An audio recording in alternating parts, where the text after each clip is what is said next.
Hello students, आज की class में जो हम लोग पढ़ने वाले हैं उस टॉपिक का नाम है वैलेंस बॉन्ड थ्योरी। राइट, बहुत ही सिंपल सा टॉपिक है, इजीली हो जाता है। हम लोग कोशिश करेंगे कि इसको आईआईटी एडवांस के लेवल पर आप लोगों को पढ़ाया जाए, ठीक है। क्योंकि मैं जानता हूँ मुझसे लगभग जितने बच्चे पढ़ते हैं वो बोर्ड की प्रिपरेशन के साथ साथ आईआईटी जेईई की भी प्रिपरेशन, नीट की प्रिपरेशन करते हैं। बहुत ध्यान से देखेंगे सभी। तो आज की हमारी क्लास का जो टॉपिक है दैट इज़ VBT,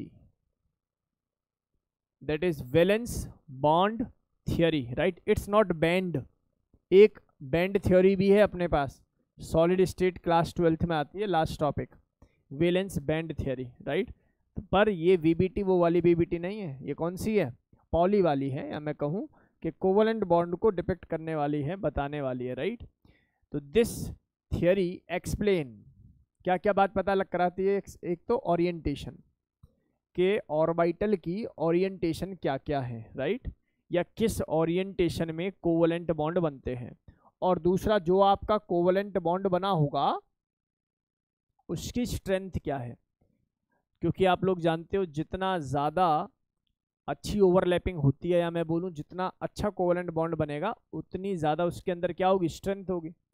तो वही बात मैं यहाँ पर बताने की कोशिश कर रहा हूँ। This theory explain orientation, strength of covalent bond combining atomic orbital should contain।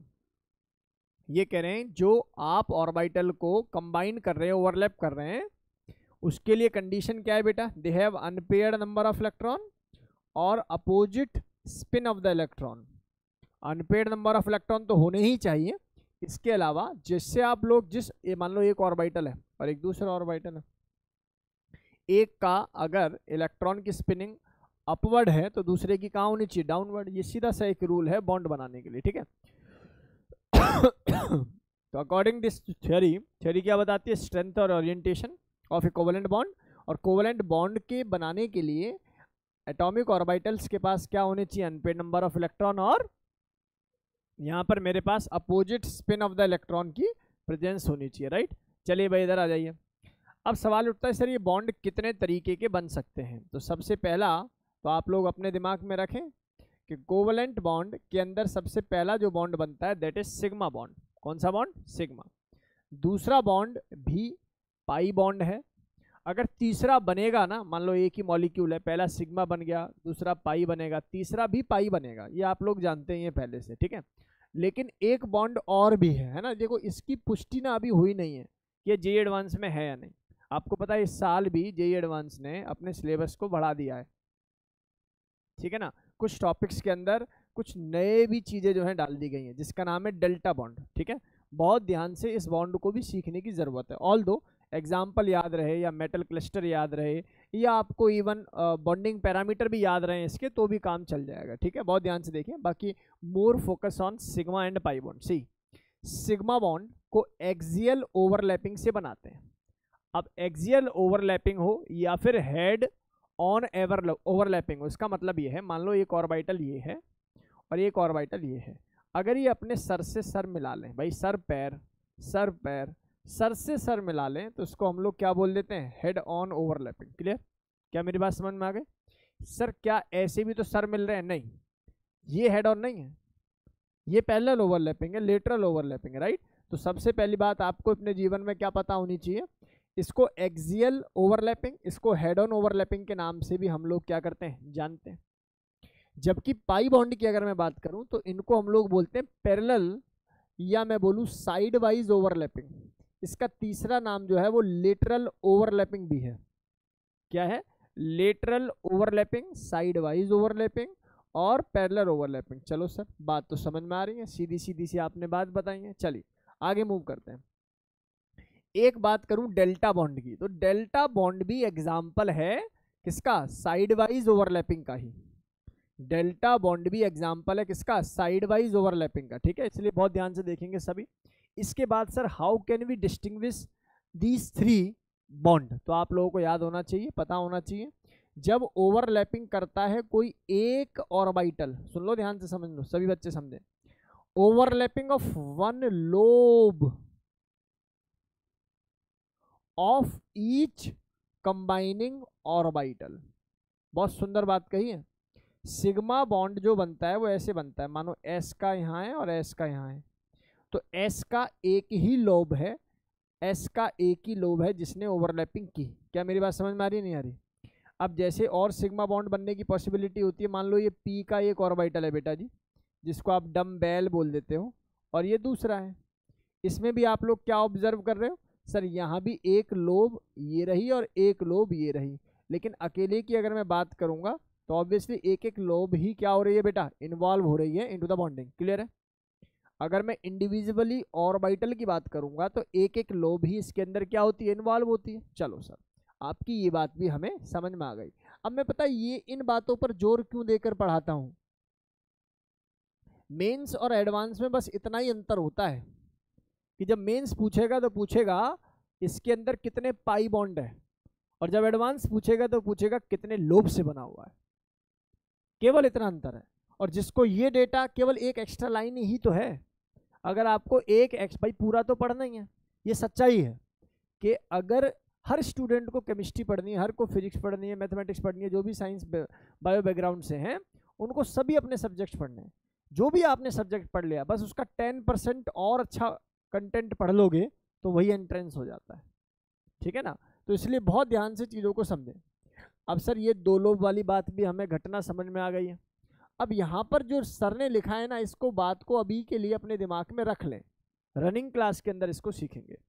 4 lobe use होती हैं, लोब्स यूज होती हैं कहाँ पर, कहाँ पर? डेल्टा बॉन्ड के अंदर। कितनी लोब्स? 4 लोब्स यूज होती हैं। अब सोचो कितना अटपटा लग रहा होगा। मैं कह रहा हूँ 4 लोब एक ऑर्बिटल की यूज हो रही है, जैसे dz², जैसे dx² माइनस y²। क्या मेरी बात समझ में आ रही नहीं आ रही? तो जब ये समझाएंगे तो और अच्छी तरीके से चीजें क्लियर होंगी। चलिए अभी के लिए मैं अगर डिफरेंस की बात करूं तो मैंने बोला 1 लोब, मैंने बोला 2 लोब, मैंने बोला 4 लोब। तो सर सीधी सीधी सी बात है, आपने इसको इजीली कवर करा लिया है। अब सिग्मा बॉन्ड बनने के 3 तरीके।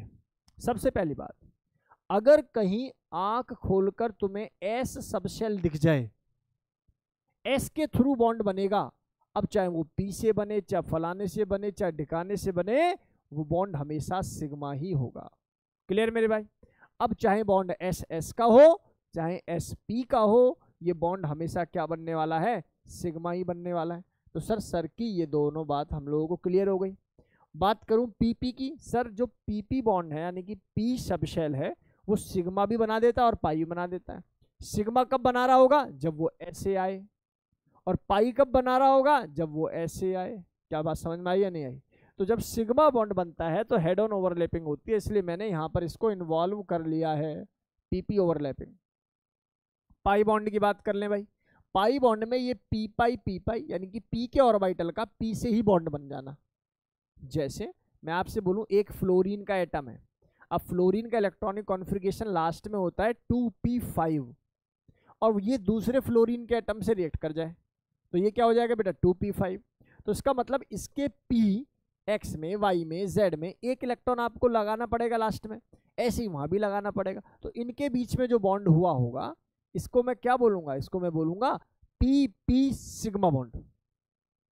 अगर पहला बॉन्ड बनता है तो उसको हम लोग क्या बोलते हैं हमेशा, सिग्मा। और पाई बनाने के लिए मुझे क्या काम करना है, जैसे नाइट्रोजन का है, ऑक्सीजन का है, तो वो पी पाई बॉन्डिंग की फॉर्मेशन करते हैं, राइट। ऐसे ही पी के बीच में ओवरलैपिंग हो सकती है, डी पी के बीच में ओवरलैपिंग होती है, और डी के बीच में भी ओवरलैपिंग हो सकती है। भाई ये बातें आप लोगों को बिल्कुल एज इट इज अपने दिमाग में अभी रखनी है, ठीक है। इन सभी पर बेस्ड हमारी इस केमिकल बॉन्डिंग की सीरीज पर नंबर ऑफ क्वेश्चंस होंगे, इसलिए आप पूरी ईमानदारी के साथ बोर्ड पर देखें, है ना। जो बड़ी बातें होती हैं वो थोड़ी देर से समझ में आती हैं, इसलिए भरोसा करके केवल और केवल स्क्रीन की तरफ देखो, बाकी हमारा काम है। अगर मैं बात करूं डेल्टा बॉन्डिंग की, किसकी बात करूं, डेल्टा बॉन्डिंग की। डेल्टा के अंदर हमारे पास 2 परम्यूटेशन है, dx² माइनस y², अपने ही ऑर्बिटल किसी और एटम के ऑर्बिटल से बॉन्ड बना ले, ऐसे ही dxy किसी के साथ बॉन्ड बना ले। क्या मेरी बात समझ में आई आप लोगों? किसी के साथ मतलब अपने के साथ। तो ये जो फॉर्मेशन है दोनों, ये किसको प्रोसीड करती हैं, डेल्टा बॉन्ड को। और मैं फिर कह रहा हूं कि अगर आप केवल मेंस पढ़ना चाहते हो तो डेल्टा छोड़ दो अभी के लिए, ठीक है। लेकिन एडवांस में आप लोग को मान लो यही सवाल आ गया, अब एक दो बात याद करनी थी यार बस, है ना, कि d x square minus y square और दूसरे का भी d x square minus y square या डी एक्स वाई दोनों पोजीशन में यहाँ पर क्या बन जाता है बेटा जी, डेल्टा बॉन्ड बन जाता है। क्लियर हो गई बात? चलो सर बता रहे हैं तो बात सही होगी। अब मेरी बात को बहुत ध्यान से सुनो। किसी ने पूछा सिग्मा डेल्टा और पाई में से ज्यादा स्ट्रॉन्ग बॉन्ड कौन सा होगा, तो मेरा आंसर होगा हमेशा सिग्मा। सर सिग्मा बॉन्ड इतना स्ट्रॉन्ग क्यों है? क्योंकि वो बनता है हेड ऑन ओवरलैपिंग से, उसका ओवरलैपिंग एक्सटेंड हमेशा इस वाले एक्सटेंड से क्या होगा, ज्यादा होगा। क्या मेरी बात समझ में आई या नहीं आई? सर बात तो आपकी समझ में हमें आ रही है। चलो इसके बाद और एक बात सुनो सर की, क्या डेल्टा और सिग्मा और पाई में अगर मैं अरेंज करूं तो डेल्टा सिग्मा तो सबसे ज्यादा है, डेल्टा और पाई को अगर मैं अरेंज करूं तो दोनों में से ज्यादा स्टेबल कौन है, तो इसका पता लगाने के लिए मैंने लोब्स देखे। मैंने देखा भाई के पास 4 लोब इन्वॉल्व हो रहे हैं एक ऑर्बिटल के थ्रू, और भाई के पास कितने हो रहे हैं बेटा, अपर और lower to the inter nuclear axis, right, यानी कि 2। इसका मतलब ये हो गया सर इसकी ओवरलैपिंग थोड़ी सी कम है एज कंपेयर टू डेल्टा, क्योंकि यहाँ 4 लोब्स की ओवरलैपिंग है। इसका मतलब ओवरलैपिंग क्या है, ज्यादा है। जब ओवरलैपिंग ज्यादा है तो स्ट्रेंथ भी क्या होगी, ज्यादा होगी। अब कोई नलायक ये ना कह दे मुझसे कि सर सिग्मा में तो एक की ओवरलैपिंग है। भाई तरीका अलग है। क्या गेम समझ में आ रहा, नहीं आ रहा? तो ये बात आपको अपने जीवन में याद करके चलनी है, समझ के चलनी है। ये जो ऑर्डर है ये इंपॉर्टेंट ऑर्डर है। होप आप लोगों ने इसको नोट कर लिया होगा। चलो एक बार देख लो, इसको नोट कर लो। चलिए भाई, होप आप लोगों ने नोट कर लिया होगा, ऑनलाइन ऑफलाइन सभी स्टूडेंट्स ने। हम लोग आगे मूव करते हैं प्यारे बच्चों। इसके बाद आगे जो है हम लोग मूव करते हैं। इधर देखेंगे सभी बच्चे इधर देखें, बहुत ध्यान से सुनने की कोशिश करें।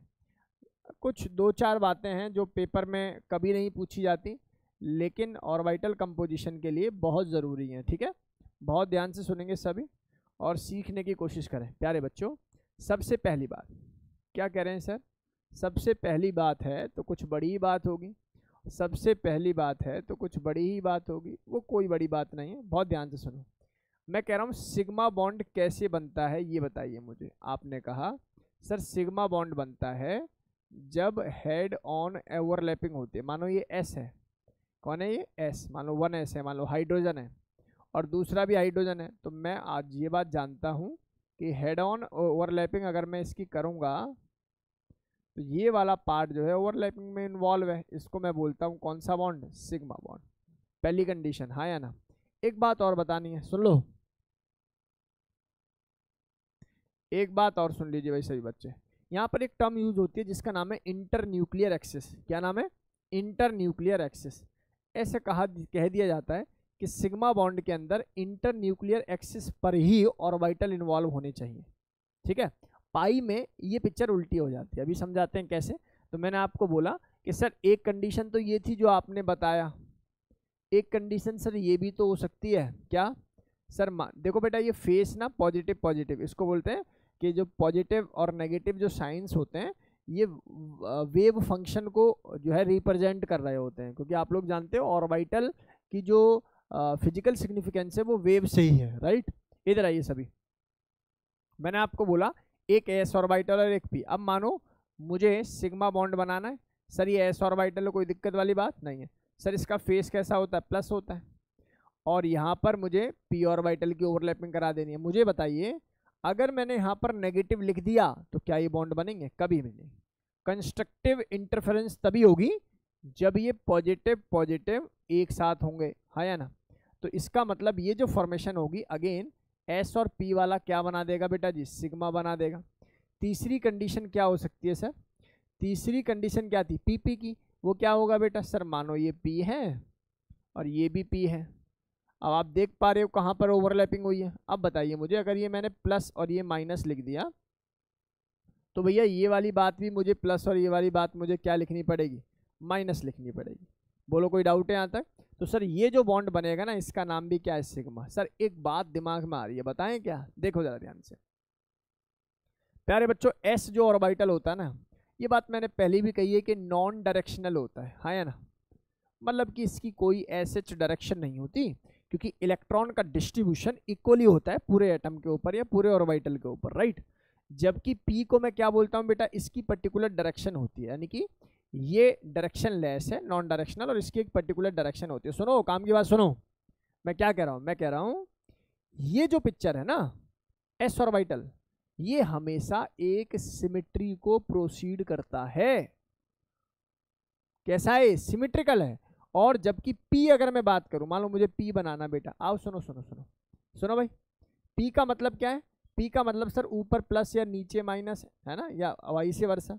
अगर मैं आपसे कहूं आप यहाँ खड़े हो, ये नोड पर खड़े हो, नोड का मतलब होता है जहां पर इलेक्ट्रॉन्स ना पाए जाएं या प्रोबेबिलिटी क्या हो, कम हो, राइट। अब मैं इससे ऊपर जाता हूं तो बेटा कौन सा फेस नजर आता है मुझे, प्लस, और उससे नीचे जाता हूं तो कौन सा फेस नजर आता है, माइनस। इसका मतलब इसको सिमेट्रिकल बोल देना महामूर्खता होगी। क्या मेरी बात समझ में आई या नहीं आई? कुछ तथाकथित लोग इसको सिमेट्रिकल बोल जाएंगे। कैसे? वो देखेंगे ऊपर लोब नीचे लोब, देखो बराबर की लोब। गलत बात। फेशियल चेंज अगर आप देखोगे तो यहां तुम्हें पता लगेगा कि ये जो पिक्चर है ये सिमेट्रिकल है ही नहीं, it is not symmetrical. Very important. Sir D होगा सिमेट्रिकल, अभी सिखाता हूं उस पर, है ना, उस पर आने दो। पहले ये 3 केसेस क्या सिग्मा बॉन्ड के समझ में आए? आ गए सर। चलो सर दूसरा केस आपने सर पाई बॉन्ड बताया था, चलो पाई भी देख लेते हैं। पाई की शुरुआत में ही एस ऑर्बिटल नहीं होते, पाई की शुरुआत कहाँ से होती है, पी ऑर्बिटल से।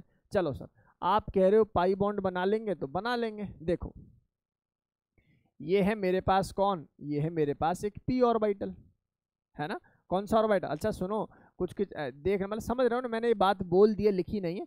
इंटर न्यूक्लियर एक्सिस के अलोंग होना चाहिए ऑर्बिटल, लेकिन पाई के लिए इंटर न्यूक्लियर एक्सिस से क्या होना चाहिए, दूर होना चाहिए। मैं बोलूं इंटर न्यूक्लियर एक्सिस नोड से पास करनी चाहिए। चलिए मैं बताता हूँ कैसे, मैं बताता हूँ कैसे, बहुत ध्यान से सुनेंगे भाई सही बच्चे, प्यारे बच्चों। इसका नाम है पी ऑर्बिटल। क्या नाम है इनका? P orbital. अब सर ये पी है, मैं मान लेता हूँ पी एक्स है, पी वाई है, जो भी है पी है बेसिकली अभी के लिए, है ना। अभी के लिए इसको क्या मानकर चले हम लोग, पी मानकर चले। मैंने बोला भाई का ऊपर वाला फेस पॉजिटिव है और ये वाला फेस क्या नेगेटिव है ना, और मैंने एक और पी लिया और इसकी ओवरलैपिंग करा दी। बोलो हाँ या ना? सही बात, सही बात। अब इस केस में जब मैंने देखा तो यहाँ भी प्लस था और यहाँ भी क्या था बेटा, माइनस। फिर तो मजा आ गया, यहाँ पर बिल्कुल सेम फेस की ओवरलैपिंग और ये कंस्ट्रक्टिव इंटरफेरेंस बॉन्ड बन जाएगा, और ये बॉन्ड बनेगा, इस बॉन्ड का नाम क्या होगा, पाई। और इसको बोलते हैं inter nuclear axis. Inter nuclear axis के अबव और लोअर प्लेन होते हैं, हाँ या ना। यहाँ इलेक्ट्रॉन की डेंसिटी ऊपर और नीचे होती है। क्लियर है मेरी बात? अरे हाँ या ना? तो ये डेटा बिल्कुल क्लियर होना चाहिए। और जानते हो कि नॉन डायरेक्शनल नहीं है, डायरेक्शनल बॉन्ड है और इसकी कोई सिमेट्री नहीं होती। सर बात आपकी हमें समझ में आ गई, यहाँ तक कोई दिक्कत वाली बात नहीं। अच्छा मैंने आपको याद है उसमें इसकी जब मैं पढ़ा रहा था, डिफरेंस पढ़ाता था, मैंने बोला था 2 लोब यूज होते थे हर ऑर्बिटल के। ये अगर ये पूरा एक ऑर्बिटल है तो उसकी कितनी लोब यूज करें आप लोगों ने? 2 ही तो करें। बोलो हाँ या ना? अगर ये 2 ऑर्बिटल है टेक्निकली कितने यूज हो रहे हैं? 4 हो रहे हैं। चलो अब सर बात सर की समझ में आ गई होगी तो आगे मूव करें। सर ये वाला केस तो बड़ा सिंपल था, कुछ बड़ा पढ़ा दो। देखो भाई बड़े के चक्कर में कभी छोटा नहीं गंवाना चाहिए। अब ये मैंने बोला ये पी ऑर्बिटल है, सर मान लेते हैं आप कह रहे हो तो पी है। और सर एक ऑर्बिटल ऐसे ना बना दे डी जिसका नाम है? बिल्कुल बना सकते हो। बोलो हाँ या ना? तो आप लोगों ने कुछ ऑब्जर्व कर लिया या नहीं कर लिया अभी बताओ। सर डी होता है डबल डम्बेल, अभी इनको पढ़ाएंगे, एटॉमिक स्ट्रक्चर में पढ़ाया भी है ये वाली बात बेटा। अगर मैंने प्लस है और मुझे बॉन्डिंग करनी है तो मुझे ये भी क्या रखना चाहिए, प्लस रखना चाहिए। और ये माइनस है तो ये भी क्या रखना चाहिए, माइनस। क्या बात समझ में आई या नहीं आई? तो सर ये जो फॉर्मेशन आपने लिखी है ना, ये पाई बॉन्ड को प्रोसीड कर देगी। और इंटर न्यूक्लियर एक्सिस हमेशा कहाँ से पास होती है बेटा? नोड से पास होती है इस केस के अंदर। नोड का मतलब जानते हो? Where there probability of finding the electron is minimum, या लगभग 0। बोलो बात समझ में आई क्या? सर ये बात हमें यहाँ तक क्लियर है? क्लियर है भाई? तो ये बॉन्ड भी जो बनेगा वो कौन सा बॉन्ड बनेगा सर? पी पाई डी पाई। ये कौन सा बना था? पी पाई पी पाई। ये कौन सा बना है? पी पाई डी पाई। बोलो क्लियर है क्या? पक्का? सुनो एक बात बताऊं, मान लो मैंने इसको लिखा है पी एक्स या पी वाई, और यहाँ भी मैंने लिख दिया इसको पी एक्स या पी वाई, तो इंटर न्यूक्लियर एक्सिस कौन सी होगी?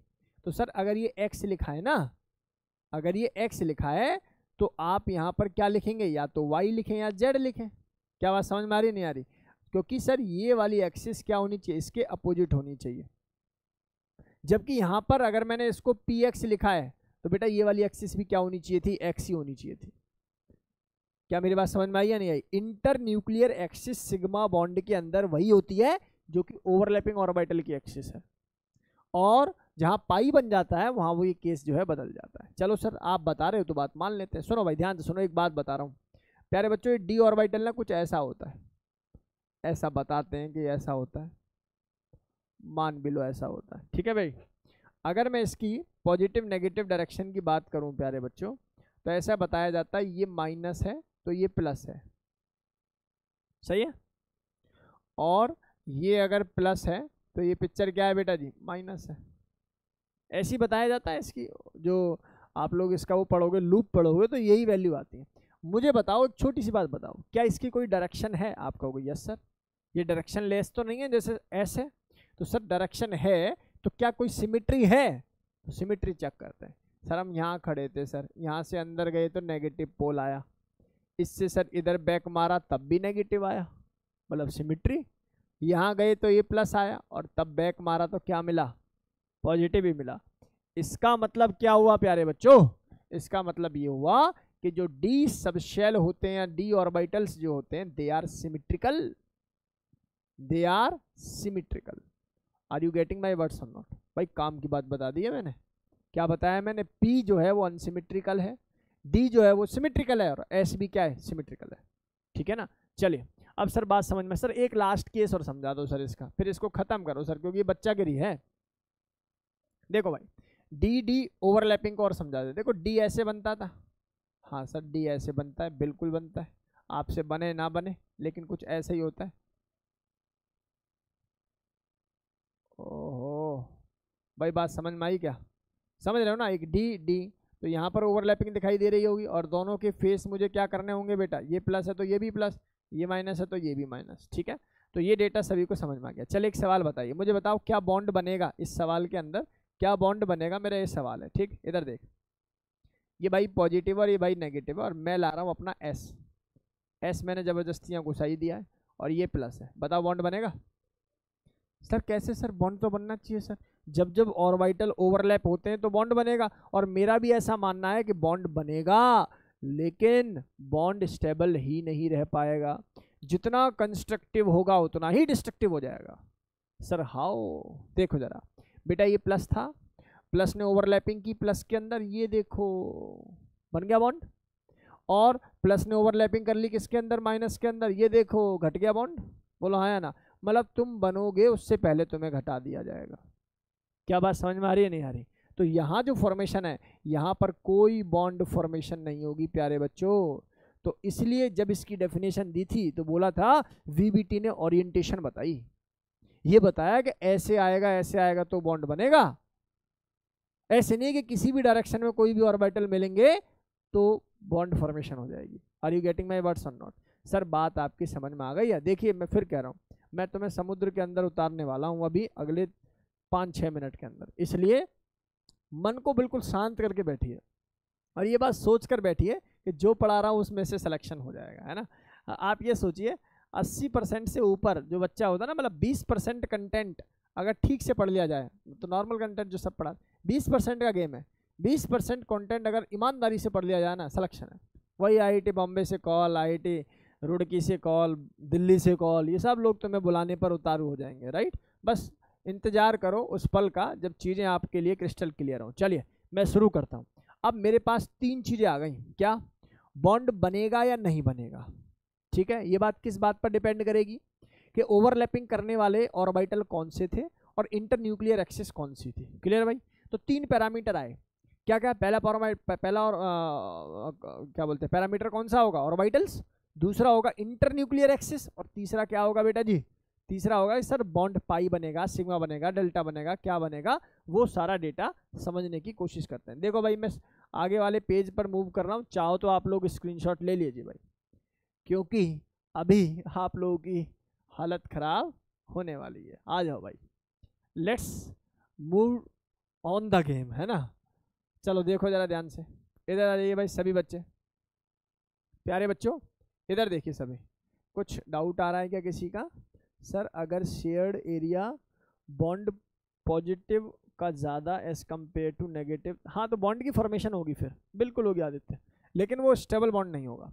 आओ भाई मैं यहाँ पर लिख देता हूँ सर, इसका नाम है ऑर्बिटल्स, इसको आप लिख दीजिए इंटर न्यूक्लियर एक्सिस। इसको तो बॉन्ड सब जान ही रहे हैं कि सिग्मा है या पाई है। चलो भैया पहले सिग्मा बॉन्ड की कहानी है, बहुत ध्यान से सुनना, एक एक करके मैं आपको बता रहा हूँ, इसलिए बहुत ध्यान से सुनना प्यारे बच्चों। जीवन में अगर एस ऑर्बिटल से मिलेगा, एस कहाँ से मिलेगा बेटा? एस से ही मिलेगा, तो हमेशा बनने वाला बॉन्ड चाहे किसी भी इंटर न्यूक्लियर एक्सिस, किसी भी एक्सिस में हो, एक्स में हो, वाई में हो, जेड में हो, हमेशा बनने वाला बॉन्ड क्या होगा बेटा जी? सिग्मा।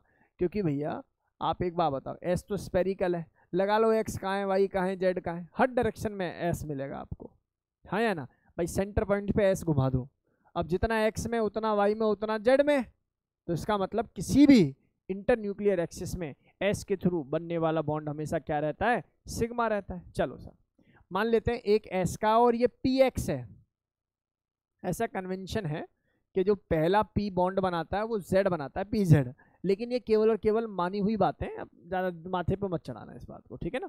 बहुत ज़्यादा इस बात को माथे पे मत चढ़ाना। देखिए जरा ध्यान से, एस प्लस पी एक्स मतलब पी के 3 ऑर्बिटल होते हैं, दुनिया जानती है कि नहीं जानती?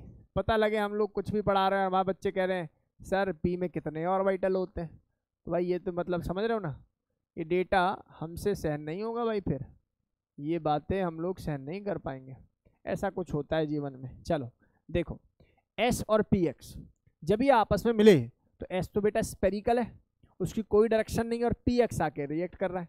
अब एक्सिस अगर इंटर न्यूक्लियर एक्सिस अगर आपके पास एक्स है तब तो बॉन्ड बन जाएगा, और जो बॉन्ड बनेगा तो कौन सा बॉन्ड बनेगा बेटा? सिग्मा। और अगर वाई के साथ कर रहे हैं तो इंटर न्यूक्लियर एक्सिस भी क्या रहनी चाहिए? सेम ही रहनी चाहिए। और जेड के साथ कर रहे हैं तब भी इंटर न्यूक्लियर एक्सिस क्या रहनी चाहिए? सेम। थोड़ा फील कर पाए? अभी नहीं कर पाए। सर मानो ये एस है और मानो ये पी है ना, और इंटर न्यूक्लियर एक्सिस में ऐसे बना दूं, भाई क्या बॉन्ड फॉर्मेशन होगी? नहीं होगी। क्या मेरी बात समझ में आ रही है? नहीं आ रही? इंटर न्यूक्लियर एक्सिस का सिग्मा बॉन्ड बनाने के लिए जो ऑर्बिटल का एक्सिस है उस ऑर्बिटल में रहना जरूरी है। क्लियर है? ऐसा कहा जाता है कि sigma bond inter nuclear axis पर ही बनते हैं। ठीक है, तो ये बात अपने दिमाग में आप लोग रखेंगे। मान लेते हैं सर जो कह रहे हैं वो सही है, सिग्मा सिग्मा सिग्मा, ये बी और ए पैरामीटर क्लियर हो गए हम लोग। क्लियर है भाई? आ जाओ सी पैरामीटर पे। प्यारे बच्चों मुझे बताइए, क्या आप लोगों को पता है ये P x plus P x है? पी के P x plus P x का मतलब है पी ऑर्बिटल है एक्स एक्सिस में, और ये पी एक्स है ना, और आपकी इंटर न्यूक्लियर एक्सिस क्या होगी? एक्स, तो कौन सा बॉन्ड बन जाएगा? सिग्मा। और पी वाई होगी तो y inter nuclear axis, p z है तो जेड इंटर न्यूक्लियर एक्सिस। तीनों ही केसेस में कौन सा बॉन्ड बनने के लिए तैयार है? सिग्मा। और सर इतना क्यों ही दिमाग लगाना, सर की एक बात याद रखनी है, जो ऑर्बिटल की एक्सिस है अगर वही इंटर न्यूक्लियर एक्सिस है तो बनने वाला बॉन्ड कौन सा होता है? सिग्मा। ठीक है ना? अच्छा सर डी वी में मत देखना, ऐसा डी में मत देखना कि बाद में हमें फंसा दो, आपने बोला था ऐसा नहीं हो रहा। डी में नहीं होगा ऐसा, एस और पी के लिए बातें वैलिड हैं। आ जाओ इधर आ जाओ। मान लो मैंने पी एक्स बॉन्ड लिया और पी एक्स को पी वाई के साथ बॉन्ड किया। अनन्या इधर देख बेटा, इधर देखो, मैंने पी एक्स ऑर्बिटल लिया और इसको पी वाई के साथ बॉन्ड बना दिया। ठीक है, चाहे वो किसी भी एक्सिस से आ जाए अब, लेकिन बॉन्ड नहीं बनेगा। ये सर काम की बात है? हाँ जी, इसको बोलते हैं जीरो ओवरलैपिंग। क्या बोलते हैं इसको? Zero overlapping. क्लियर है? यहाँ पर ओवरलैपिंग बनने का कोई सवाल होगा ही नहीं। अब चाहे तुम्हारी इंटर न्यूक्लियर एक्सिस क्या हो, कुछ भी हो। बोलो भाई बात समझ में आ रही है हमारी? ऑनलाइन वाले स्टूडेंट जरा बता दे मुझे, क्या ये बात हमारी क्लास के सभी बच्चों को क्लियर है? चलो सर ये बात समझ में आ गई। सर इस पूरी बात से ना एक समझ में आ रहा, क्षितिज जरा देख, s s sigma, s p sigma, s p sigma, s p sigma. अब भाई पी के 3 ऑर्बिटल होते हैं ना, p x p y p z. अब तीनों से सिग्मा कैसे बनता है पता है तुम्हें? और पी एक्स कब मिलेगा? पी वाई कब मिलेगा? पी जेड कब मिलेगा? ये भी डेटा क्लियर है। और यहाँ से तुम्हें एनी एक्सिस पर भी ये डेटा क्लियर हो गया। चलो सर मान लेते हैं कि आप जो कह रहे हैं वो सही है। बात कर लेते हैं इसकी भी। फिर से यहाँ पर क्या लिख लेते हैं सर, ऑर्बिटल लिख लीजिए, यहाँ पर लिख लेते हैं इंटरन्यूक्लियर एक्सिस। भाई ये काम की बात आ रही है, अब ध्यान से सुनना। और यहाँ लिख लेते हैं बॉन्ड पैरामीटर। प्यारे बच्चों बहुत ध्यान से देखो, अब यहाँ पर पिक्चर शुरू होने जा रही है, ध्यान से सुनो बेटा। ये px है और ये px है, देखो सुनो, फिल करो, ये px और ये px, अगर इनके बीच में इंटरन्यूक्लियर एक्सिस ऐसे आ जाए तो बॉन्डिंग नहीं फिल कर पाए, हाँ या ना? अभी नहीं हुआ भाई, मैं कह रहा हूँ px px ऐसे खड़े या py py ऐसे खड़े या pz pz ऐसे खड़े, तो उसके अपोजिट अगर x खड़े हैं तो y या z, अगर वो इंटरन्यूक्लियर एक्सिस है तो आप बोलेंगे सर बन जाएगा पाई। क्या एक ही बारी बात समझ में आई? बोलो भाई। और अगर तुम जिसको मिला रहे हो उसी के अलॉन्ग इंटरन्यूक्लियर मतलब उसी के अलॉन्ग ही क्या जा रही है, इंटरन्यूक्लियर एक्सिस जा रही है, तो ऑब्वियसली सिग्मा बॉन्ड होने वाला है। चलो इधर आ जाओ, बहुत बढ़िया, बहुत बढ़िया तरीके से पढ़ रहा देते। देख बेटा, ये मैंने बोला px px है, py py है, pz है pz। काम की बात क्या है सर, इसके अपोजिट इंटरन्यूक्लियर एक्सिस होगी तो पाई बॉन्ड बन जाएगा, खत्म। आ जाओ जरा मैं देखूं p और d में कैसे, p पाई d पाई देखते हैं। देखो p पाई d पाई का केस बड़ा सिंपल है, ये p है और ये d है। सर अगर ये x है ये xy है, सुन लो, ये x है और ये xy है, सुनो, ये x है और ये xy है, इंटरन्यूक्लियर कैसी होनी चाहिए, कैसी होनी चाहिए बोलो भाई? ये x है और ये xy है, तो इन दोनों में x x कॉमन हो गया, y अपोजिट हो गया, y वाली क्या हो जाएगी, इंटरन्यूक्लियर। क्या बात समझ में आई या नहीं आई? मतलब देखो ट्रिक बनाने के लिए तो दुनिया भर की बात है, देखो कॉन्सेप्ट कॉन्सेप्ट होता है। तरीका ये x है और ये dxy है, तो सर बचा हुआ कौन है, y, बस यही चाहिए इंटरन्यूक्लियर। सर ये py है, ये dyz है, बचा हुआ कौन है, z, यही चाहिए इंटरन्यूक्लियर एक्सिस। सर ये pz है और ये zx है, बताओ कौन सी चाहिए होगी? सर मजा आ गया तो, है या ना? अरे फील कर पा रहे हो लेवल को? भैया यही पढ़ना होगा, बाकियों से अलग होना है तो ये पढ़ना है, वरना तो देखो जो चल रहा है भाई चलाओ, है ना? देखो हमारा वो काम है ही नहीं। मैं हमेशा अपने जीवन में ये बात याद रखूंगा और आगे भी बता रहा हूँ आप लोगों को, मैं चटपटा नहीं पढ़ा सकता, मैं पढ़ाऊंगा वही जो नीड होगी। और आप देखोगे अभी आपको शीट मिलेगी, लगातार प्रीवियस ईयर में सवाल पूछे हुए, लगातार सवाल आते हैं। बताइए जी अलोंग द एक्सिस कौन सा होगा, ये फलाना बॉन्ड बनना है तो इसकी इंटरन्यूक्लियर एक्सिस कौन सी होगी, वो सारा डेटा आता है। चलो आगे देखते हैं, इधर आ जाइए सभी प्यारे बच्चों, ये dxy है, ठीक है, क्या है dxy। और अब dd चल रहा है बॉन्ड, क्या बनना है, d पाई d पाई। अब d है और ये dxy है, सुन लो सुन लो सर, dxy अगर इसी प्लेन के अलोंग इंटरन्यूक्लियर एक्सिस होगी तभी आप क्या बोलेंगे, पाई बॉन्ड बनेगा। क्लियर है मेरी बात? अब जैसे मैंने बोला dxy और ये yz है, तो बताइए जरा सर, अब बड़ा सिंपल है सर, xy है और ये yz है, तो इसका मतलब मुझे किस किस के अलोंग जो है वैल्यू देखनी है, किस किस के अलोंग देखनी। उल्टा लिख दिया क्या मैंने, मुझे यहाँ पर yz नहीं लिखना चाहिए, है ना? इसको मुझे क्या लिखना चाहिए, yz लिखना चाहिए ना? हाँ, इसको मुझे लिखना चाहिए dy। बेटा ये है dyz और ये है dxz। अब ठीक है ना? सही है? तो मेरी बात सुनिए, dxy है, दो चीजें हैं। तो अब मुझे इंटरन्यूक्लियर एक्सिस कैसी चाहिए, d और x और y वाली ही चाहिए। ऐसी yz है तो y और z वाली चाहिए, और zx है तो z और x वाली चाहिए। क्या मेरी बात समझ में आ गई? सुन लो ध्यान से, s के अंदर इंटरन्यूक्लियर एक्सिस ऑर्बिटल के साथ वाली चाहिए, याद हो गया? d के अंदर d कंप्लीट d, तो मुझे इंटरन्यूक्लियर एक्सिस भी साथ वाली चाहिए। Clear? p internuclear axis different चाहिए। क्लियर हो गई बात? pd एक एक तो कॉमन होगा x, और मान लो px और dxy, तो जो कॉमन है उसके अपोजिट वाला, यानी कि जो कॉमन नहीं है, मतलब समझ में आ रहा है, मतलब कि dx है और ये px है और ये dxy है, तो y मुझे क्या चाहिए, इंटरन्यूक्लियर एक्सिस चाहिए। बोलो पिक्चर समझ में आ गई? पक्का याद भी होगा क्या? एक बार याद करके बताना मुझे, मैंने क्या बोला? मैंने बोला s के अंदर जहाँ सिग्मा बॉन्ड बनेगा, क्या बनेगा, सिग्मा बॉन्ड, वहाँ हमेशा इंटरन्यूक्लियर एक्सिस क्या चाहिए, अलोंग द ऑर्बिटल एक्सिस। ठीक है भाई? और P के अंदर, या और सेम केस D के अंदर भी चाहिए। S वाला केस किसके अंदर भी है बेटा? D के अंदर भी है। अच्छा, अब मैंने आपसे बोला P के अंदर P के अंदर क्या चाहिए? अपोजिट वाला चाहिए। और P और D के अंदर सर जो बच जाए, जैसे मैंने बोला P Y है और D X Y है, तो X क्या होनी चाहिए? Internuclear axis. क्या फील कर पाए भाई? भेजे में डाल लो यार, ठीक है ना, रिक्वेस्ट है, इसको डाल लो अगर चाहते हो कि सिलेक्शन हो जाए। अगर आप नीट के स्टूडेंट है तो भी, कुछ बच्चे होते हैं ना बेकार की बातें करते हैं कि नीट में नहीं आती ये सारी बातें, नहीं कुछ भी आ सकता है, पूरा पढ़ना चाहिए। बोलो डेटा समझ में आया क्या? यहाँ तक कोई डाउट है? चलो इसको एक बार नोट करिए भाई सभी। अब कुछ बातें आपको अपने दिमाग में रखनी है। क्या?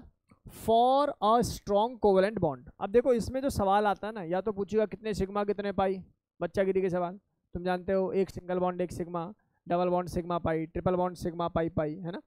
या फिर आप लोगों से क्या पूछेगा? पूछेगा किस बॉन्ड की स्ट्रेंथ ज़्यादा है, किसकी बॉन्ड लेंथ ज़्यादा है, किसका बॉइलिंग पॉइंट ज़्यादा है, किसका मेल्टिंग पॉइंट ज़्यादा है। तो एक बार देख लो सभी, मैं क्या कह रहा हूँ। सबसे पहली बात, स्ट्रॉन्ग बॉन्ड बनाने के लिए आपके एटॉमिक ऑर्बिटल का साइज, या मैं बोलूँ एटम का साइज क्या होना चाहिए? कम होना चाहिए। उसका रीज़न क्या है? सर जितना साइज कम होगा उतना ज़्यादा न्यूक्लियर चार्ज होगा, उतनी अच्छी ओवरलैपिंग हो पाएगी। बात भी सही है ना? बात भी बिल्कुल सही है। तो सर सबसे पहला पॉइंट हमें क्लियर हो गया। अब दूसरा जो पॉइंट है ना भाई, यही खतरनाक है यार, इसलिए ध्यान से सुनो इस बात को। मैं क्या कह रहा हूँ प्यारे बच्चों, कहते ना आंखें खोलने वाला पॉइंट है, इसलिए बहुत ध्यान से सुनो। क्या कह रहा हूँ? डायरेक्शनल ऑर्बिटल जैसे कि P और D, सर दोनों में कंपेयर करूं तो D forms strong bond S compare to non directional orbital like S।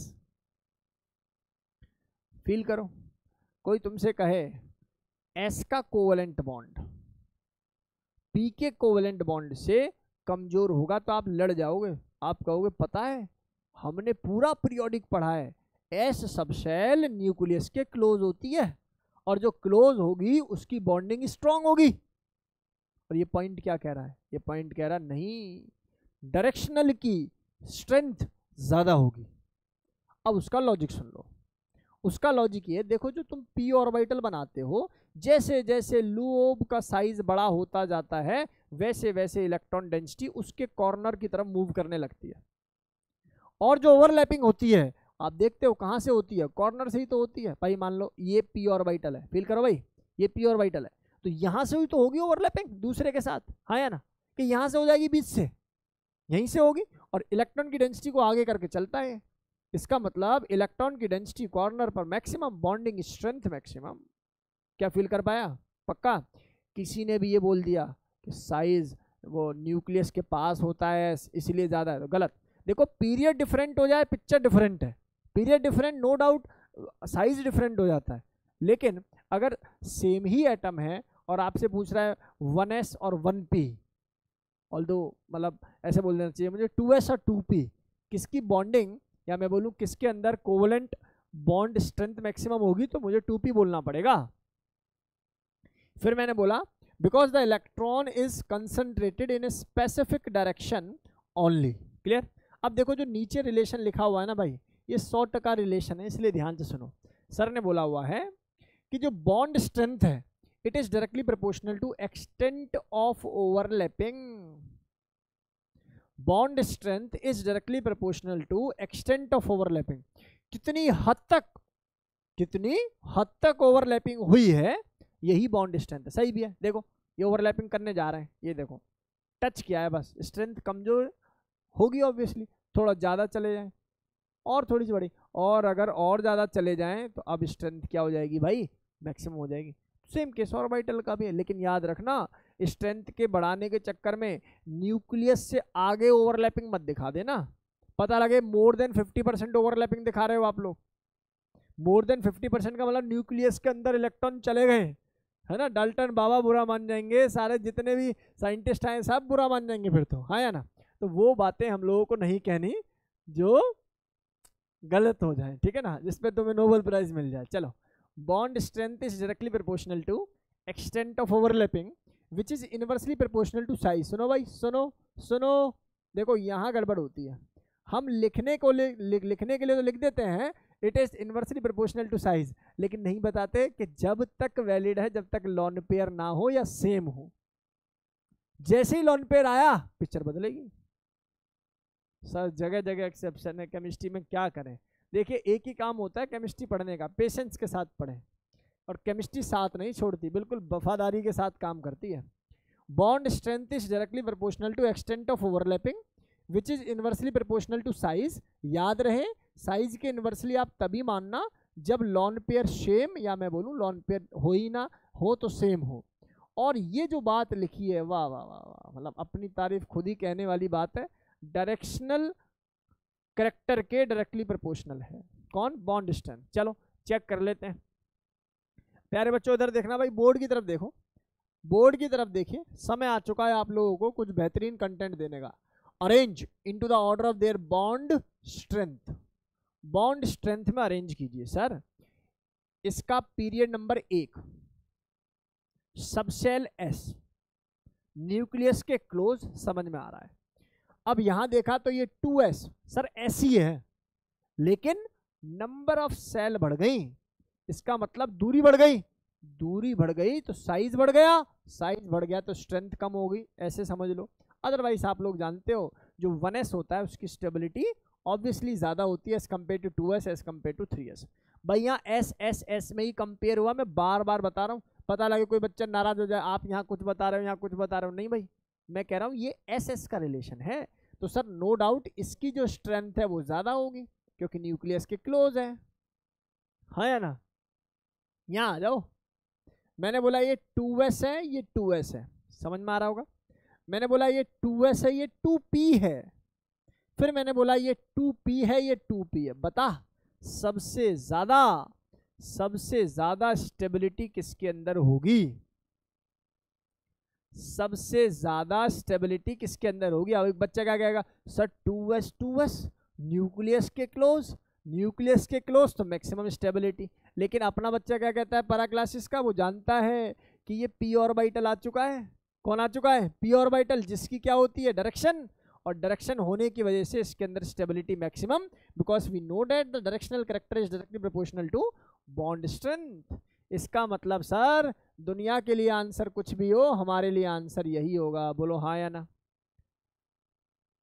चलो बहुत बढ़िया, वेरी नाइस, बहुत बढ़िया। ऑनलाइन वाले बच्चे गजब के जो है इंटरेक्शन में रहते हैं। चलो मैं बात करूं 1s और 1s, मैं पूछूं 1p और 2p, मैं पूछूं 2p और 2p। आप सुनो थम जाना, पता लगे कि p को देखो और फटाक से उसी को आंसर कर बैठो। ये भी देख लेना पीरियड नंबर क्या है। इधर देख चितेश, मैं क्या कर रहा हूं बेटा, ये फर्स्ट पीरियड है, ये फर्स्ट पीरियड है, ये सेकंड है। भाई फर्स्ट और फर्स्ट का तो कोई तोड़ ही नहीं है, तो मैक्सिमम होगा, हाँ या ना। अब कंपेयर करना है इन दोनों में, सर ये फर्स्ट इन्वॉल्व हो रहा है, ये सेकंड, ये सेकंड है सर, ये फर्स्ट वाला ज्यादा स्ट्रेंथफुल होगा। पल्ले पड़ा क्या, बोलो भाई। दो बातें अलग तरीके से मैंने बताई। 1p होता है, सोचो जरा 1p होता ही नहीं है बेटा। चल इधर आ जाओ, ये H और F है, थोड़ा फील करना। सुनो भाई, अब देखो तरीके से, ऑल दो मैंने ये पीरियोडिक में पढ़ाया है तुम्हें, जब मैं इलेक्ट्रोनेगेटिविटी पढ़ा रहा था मैंने बोला बेटा बॉन्डिंग से भी समझाऊंगा इसको, लो सीखो। देखो तुम्हें ऑर्डर सबको पता है, मैं जानता हूँ कि सर अगर बॉन्ड स्ट्रेंथ की बात करूँ, यहाँ इलेक्ट्रोनेगेटिविटी डिफरेंस क्या है बेटा, मिनिमम है, इसलिए इसकी बॉन्ड क्या होगा, वीक होगा। HF का इलेक्ट्रोनेगेटिविटी डिफरेंस ज़्यादा है, इसलिए इसका बॉन्ड क्या होगा, स्ट्रांग होगा। सभी को पता है, मैं जानता हूँ इस बात को, पर जो तुम नहीं जानते या जानने वाले हो वो ये है, ये 1s है, हाँ या ना। और भाई कौन है अपना, सर ये 2p है। ये बता जरा, सर ये 1s है, ये कौन है सर 3p, ये कौन है जरा बताओ, सर ये 1s है, ये कौन है 4p, बोलो हाँ या ना। इसके बाद बताइए ये कौन है 1s और ये कौन है 5p। मेरा तुमसे सवाल बस छोटा सा, बॉन्ड स्ट्रेंथ किसकी ज़्यादा, आप कहोगे सर देखो फर्स्ट है, फर्स्ट तो कॉमन है सब में। अब बात कर लें किसकी, सर सेकंड है, थर्ड है, फोर्थ है, फिफ्थ है, सीधी सी बात है सर। जैसे जैसे साइज बढ़ेगा वैसे वैसे स्ट्रेंथ क्या होगी, घटेगी। तो इस सवाल का सही आंसर ये रहा, बोलो हाँ या ना। अगला सवाल देखना जरा, मैं आपसे कहूँ ये H2 है ना, और ये F2 है। अब इस केस में अगर मैं देखूं भाई 2 हाइड्रोजन है या नहीं, कोई मुझसे पूछ रहा है इन दोनों में से ज़्यादा स्टेबल कौन है, भाई मैं सही बता रहा हूँ, अटक जाते हैं बच्चे ऐसे सवालों में ना, बच्चे अटक जाते हैं, वो मतलब बेकार की थियोरी लगाने लगते हैं, फंस जाते हैं। आप मुझे बताइए, क्या आप समझदार बच्चे हो या नहीं? आप जानते हो ये 1s और 1s के बीच में बॉन्डिंग है, हाँ या ना? और क्या ये भी जानते हो ये 2s और 2s के बीच में बॉन्डिंग है? अब बताओ क्या बताने, ओ सॉरी इट इज 2p। आहा, मतलब तुम समझो ना, हमसे सीख के हम ही पर, तो ये 2p और ये 2p है, हाँ या ना? तो इसका मतलब ये हो गया सर, बताने वाली क्या बात है, दोनों में से ज्यादा स्टेबल कौन होगा? सर ये 2 है, कहीं p को ही देख के लगा लो आंसर। ये 1 है तो सर कोई तोड़ ही नहीं है, बोलो हाँ या ना? लेकिन यहां भी 2p होता या 2s होता, तब गेम बदल जाती, हाँ या ना? अगर मैं यहीं पर आपसे पूछूं या सोडियम ले लूं, भाई ये 2s हो जाएगा, भाई समझ में आ रही नहीं आ रही? 2s के बॉन्ड हो जाएगा। Mg ले लूं और वहां पर ये 2p तो उस केस में कौन ज्यादा स्टेबल हो जाएगा? कितनी सारी प्रॉब्लम्स का हल हो गया पता है तुम लोगों को? अगर कोई तुमसे पूछे H2 और F2 की किसका मेल्टिंग पॉइंट ज़्यादा है, बॉइलिंग पॉइंट ज़्यादा है, क्या बोलोगे? जिसकी स्ट्रेंथ ज़्यादा है। भाई जो ज़्यादा स्ट्रांग है, स्ट्रेंथ ज़्यादा, उसी को तोड़ने और मोड़ने में और जो है पिघालने में ज़्यादा एनर्जी लगेगी ना, तो सीधा सीधा आंसर आप लोग सकते हो। इसीलिए मैं कहता हूँ chemical bonding is the key of chemistry. जिस बच्चे का केमिकल बॉन्डिंग बड़े लेवल का है ना बेटा, ऑर्गेनिक बहुत छोटे लेवल की हो जाती है उसकी, बहुत छोटे लेवल से सीख जाता है वो। और जिसका केमिकल बॉन्डिंग उड़ा होता है, पीरियोडिक उड़ा होता है, वो दिक्कत करता है। और इनकेस कोई हमारा पहली बार वीडियो लेक्चर देख रहा है ऑनलाइन या यूट्यूब पे, आप जाइए सीधा, कोई बहुत ऐसा जरूरी नहीं है कि मतलब टेलीफोनिकली या पर्सनल क्लास में होंगे तभी चीज़ें समझ में आएंगी। पीरियोडिक की हमने पूरा प्लेलिस्ट डाल रखा है, एक बार आराम से बैठिए और फील द डिफरेंस। आप जब देख लेंगे समझ जाएंगे, और साथ के साथ हम लोग क्लास के बाद एक असाइनमेंट भी दे देते हैं, तो वो भी सॉल्व करें। चलो भाई, ये हो जाएगा क्या? चलो अगले, इसको फोटो ले लो भाई सभी, टेक द स्क्रीनशॉट। चलिए भाई आगे मूव करते हैं प्यारे बच्चों, और इस लेक्चर के अंदर हम लोग आगे क्या पढ़ते हैं देखिए जरा, इधर चीज़ों को समझने की कोशिश करें भाई सभी बच्चे। अब हमारे पास 2-3 सवाल और आ जाते हैं, वही सवाल वही है जी, बॉन्ड स्ट्रेंथ बतानी है। क्या बतानी है? Bond strength. इधर आ जाइए भाई सभी, मुझे बताइए, यहाँ पर मैंने 3p पाई लिख रखा है, और यहाँ पर 3p पाई, मतलब समझ रहे हो ना, p पाई d पाई और p d पाई d पाई। जल्दी बताओ मुझे, किसकी बॉन्ड स्ट्रेंथ ज़्यादा होगी? किसकी बॉन्ड स्ट्रेंथ ज़्यादा होगी? इतना देर नहीं लगता, जिसको आता है, जिसको आता है उसको इतनी देर नहीं लगती। कौन सा? डी पाई। रीजन? सर क्योंकि आपने बताया डायरेक्शनल के डायरेक्टली प्रोपोर्शनल है स्ट्रेंथ, इसलिए सवाल का आंसर ये होगा। पिक्चर समझ में आ गई भाई?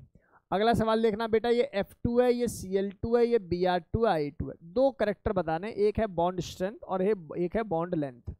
देखिए ये सवाल पी ब्लॉक का, ये सवाल पीरियोडिक का, ये सवाल केमिकल बॉन्डिंग का, बात समझ में आ रही है? ये सवाल ऑर्गेनिक केमिस्ट्री का, बार बार ये सवाल आता है। उसके बाद भी गलती करे तो भाई फिर तो क्या ही बोले, है ना? जगाया भी उसे जाएगा जो कि नींद में हो, और जो जाग के ही सो रहा है उसको कौन जगाएगा, है ना?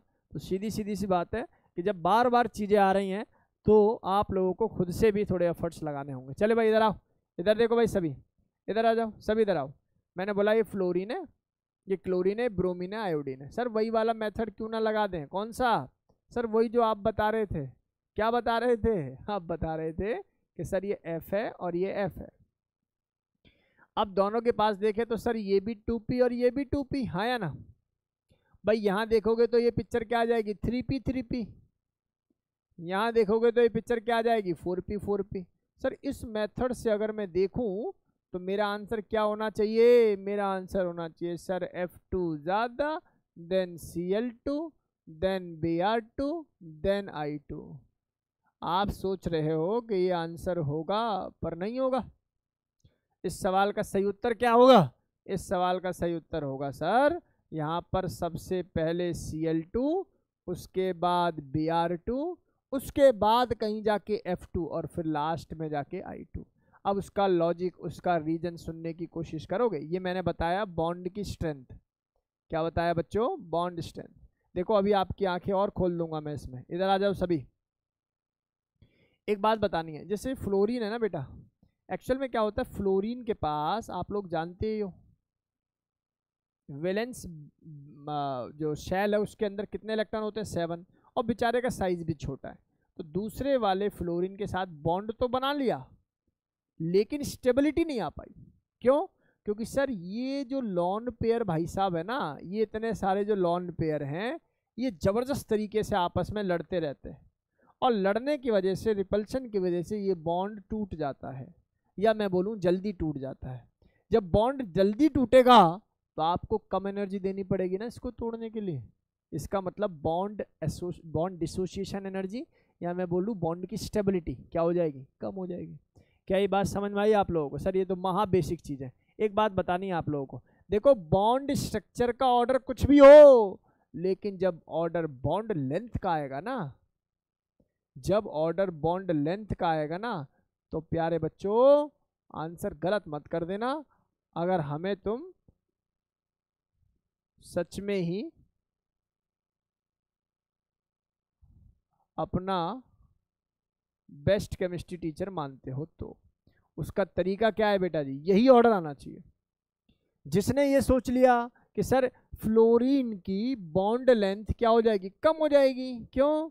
बॉन्ड लेंथ या ज़्यादा हो जाएगी या कम हो जाएगी, बात समझ में आ रही नहीं आ रही? उसका तरीका गलत। ये जो ऑर्डर है that will remain constant, same रहेगा। फल पड़ा मैंने क्या बोला? देखो बॉन्ड की लंबाई इतनी है से कोई मतलब नहीं है कि इसकी स्ट्रेंथ क्या है। आई मेरी बात समझ में? ये जरूरी है, ये ऐसी बात सही है कि अगर मैं सिंगल, मैं डबल और मैं ट्रिपल को कंपेयर करूंगा तो नो डाउट स्ट्रेंथ में जो है बढ़ोतरी होगी जैसे जैसे नंबर ऑफ बॉन्ड बढ़ेंगे, ये बात सही है। लेकिन एक सिंगल बॉन्ड है और एक और सिंगल बॉन्ड है इतनी लंबाई का ही, आप कह दो जी दोनों में से फलाना एनर्जी कम एनर्जी ज़्यादा, तो ऐसा कह सकते हो। क्यों? क्योंकि बॉन्ड लेंथ बाकी फैक्टर्स पर भी डिपेंड करती है, ना कि केवल बॉन्ड स्ट्रेंथ पर। क्या बात समझ में आई या नहीं आई? तो टॉप टू बॉटम साइज बढ़ने से बॉन्ड लेंथ बढ़ेगी, जो ऑर्डर कांस्टेंट है वही ऑर्डर आप लोगों को अपने दिमाग में रखना है। अब ये हमारा सबसे फेवरेट, मतलब फेवरेट तो नहीं कहेंगे लेकिन ठीक है, अच्छा सवाल है। बताओ जरा, ये आइसोटोप्स दिखाई दे रहे हैं आप लोगों को? देखो हाइड्रोजन ऑक्सीजन के बीच में बॉन्ड है, ड्यूटेरियम और ऑक्सीजन, डी और ऑक्सीजन के बीच में बॉन्ड है, और ट्राइटियम और ऑक्सीजन के बीच में बॉन्ड है। बताओ जरा किसकी बॉन्ड स्ट्रेंथ ज्यादा होगी? पीरियोडिक टेबल में क्या देखना, यहाँ कोई आइसोटोप दिखाई देते हैं। आइसोटोप का मतलब जानते हो आप लोग? Atomic number same, mass number different. आप मुझे बताइए जरा किसकी बॉन्ड स्ट्रेंथ मैक्सिमम होगी? रोहन बता। और भाई बताएं हमारे ऑनलाइन वाले स्टूडेंट, अनन्या, अनाया, मिशिका, वंशिका, आदित्य, किसकी होगी? इसकी बॉन्ड स्ट्रेंथ क्या होगी? सबसे कम, सबसे कम होगी। क्या मेरी बात समझ में आई आप लोगों को? क्या सीखो? आइसोटोप्स, आइसोटोपिक कंसंट्रेशन बढ़ने से बॉन्ड स्ट्रेंथ बढ़ती है। बॉन्ड स्ट्रेंथ क्या होती है बेटा जी? बढ़ जाती है। और सुनो एक बात बताऊं, सुनना ध्यान से, यही रीजन है कि D2O की जो डेंसिटी है वो पानी से ज़्यादा है, क्योंकि उसके मॉलिक्यूल के बीच में स्ट्रेंथ ज़्यादा है। क्या मेरी बात समझ में आ रही है या नहीं आ रही? क्योंकि डेंसिटी का रिलेशन होता है मास अपॉन वॉल्यूम। पानी के मॉलिक्यूल के बीच में क्योंकि स्ट्रेंथ कम है तो वॉल्यूम क्या हो जाता है? थोड़ा बढ़ जाता है। इसकी वजह से डेंसिटी क्या हो जाती है? कम हो जाती है। लेकिन D2O क्योंकि स्ट्रेंथ है तो डेंसिटी क्या रहती है? मेंटेन रहती है या ज़्यादा रहती है। क्या मेरी बात समझ में आई या नहीं आई? इस तरीके से अपने दिमाग को आप लोगों को थोड़ा खोलना है भाई। पता लगे एक टॉपिक पढ़ लिया, टॉपिक पढ़ के बस 2-4 सवाल लगा लिए हल्के बल्के, और सोचो कि भैया हमें IIT बॉम्बे बुला रहा है, IIT दिल्ली बुला लेगा। नहीं होगा भाई, पूरी शीट लगानी पड़ेगी जो सर दे रहे हैं, और पूरा कंटेंट पूरा ही पढ़ना पड़ेगा। ये VBT का पहला लेक्चर है, अभी दूसरा लेक्चर आना बाकी है। उसमें क्या पढ़ेंगे?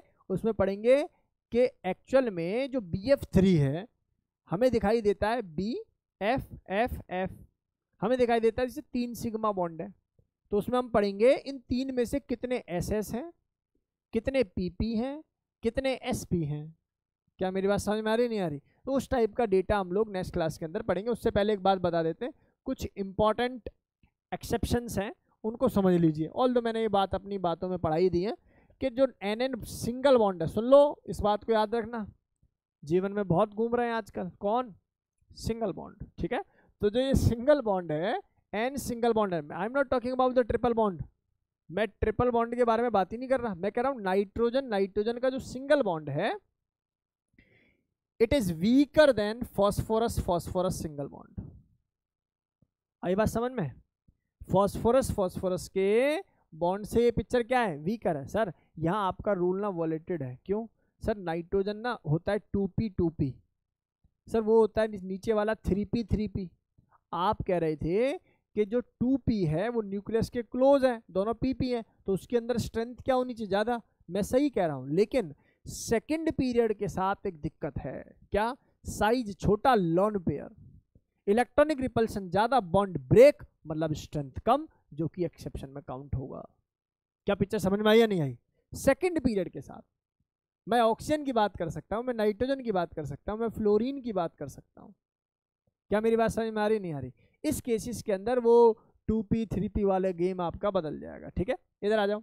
यहाँ ऑक्सीजन है, यहाँ फॉस्फोरस है। आप लोग जानते हो किसकी स्ट्रेंथ ज़्यादा होगी? pp बॉन्ड की।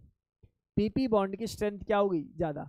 12th क्लास में जब आप आ जाओगे ना, तो एक प्रॉपर्टी आती है कैटेनिशन, 10th में भी आ गई होगी, 10th में भी आपको पढ़ाते हैं। कार्बन जो है वो कैटेनिशन प्रॉपर्टी शो करता है। अब कोई पूछेगा ऑक्सीजन और फॉस्फोरस में से कैटेनिशन प्रॉपर्टी कौन शो करता है, तो आंसर करना फॉस्फोरस। क्यों? क्योंकि pp बॉन्ड की स्ट्रेंथ क्या है? ज़्यादा है। ओ जैसे ही दूसरे ऑक्सीजन से मिलेगा टूट जाएगा।